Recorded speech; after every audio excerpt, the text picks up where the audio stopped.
Hello everyone, good morning.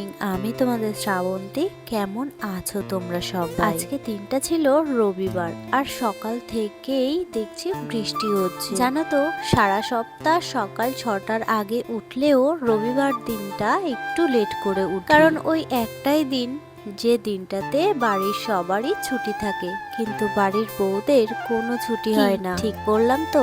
আমার কথাটাই কতজন একমত আছো অবশ্যই কমেন্ট করে জানিও। প্রথমত রবিবার, তারপর ঘুম ভাঙাতেই দেখি বাইরে বৃষ্টি হচ্ছে, তাই জন্য আরো একটু লেট করে উঠেছি। বেশ কয়েকদিন হলো বিছনার চাদরটা পাল্টানোই হচ্ছিল না, তাই আজকে বিছনার চাদরটা সকালে উঠেই পাল্টে নিয়েছি। বাইরে হচ্ছে বৃষ্টি, আর বৃষ্টি হলে আমার তো একদমই কাজে মন লাগে না, কাজ করতে ইচ্ছাই করে না। মনে হয় সারা দিন শুয়ে বসে কাটাই, আর সাথে একটু ভালো মন্দ কিছু করে খাই। তোমাদেরও কি এমনটাই মনে হয়? যাই হোক, এদিকে বিছানাটা তুলে বিছনার চাদরটাও কিন্তু চেঞ্জ করে নিয়েছি, আর তারপর ঘরের আরো যে সমস্ত কাজবাজ ছিল সেই সব কাজবাজ একে একে সেরে নিয়েছি। আর এদিকে কাজবাজ সারার পর এখন আমার ঘরটাকে ঠিক এরকম দেখতে লাগছে।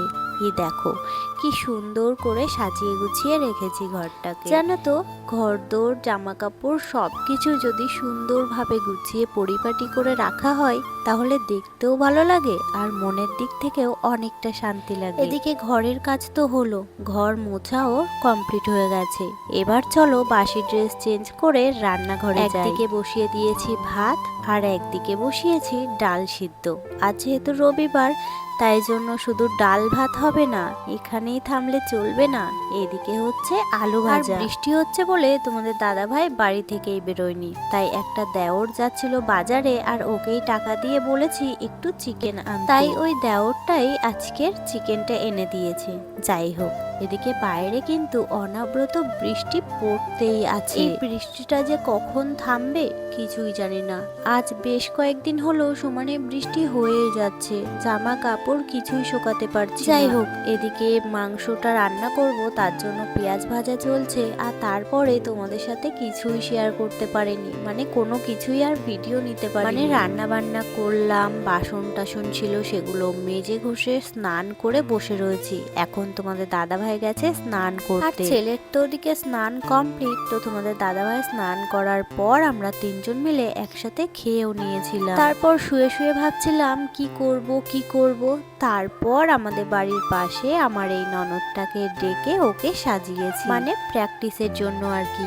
ওর ওপর আজকে একটা পার্টি মেকআপ লুক করেছি, কেমন হয়েছে অবশ্যই কমেন্টে জানিও। জানো তো, এর আগে ওর ওপরই একটা বৃদ্ধির লুক করেছিলাম, তোমরা যদি কেউ না দেখে থাকো আমার প্রোফাইলে গেলেই দেখতে পাবে। তো আজকের এই মেকআপ লুকটা কেমন হয়েছে অবশ্যই কিন্তু কমেন্টে জানিয়ে যেও। যাই হোক, আজকের এই ভিডিওটা এ পর্যন্তই। ভালো লাগলে একটা লাইক করে দিও। চলো টাটা।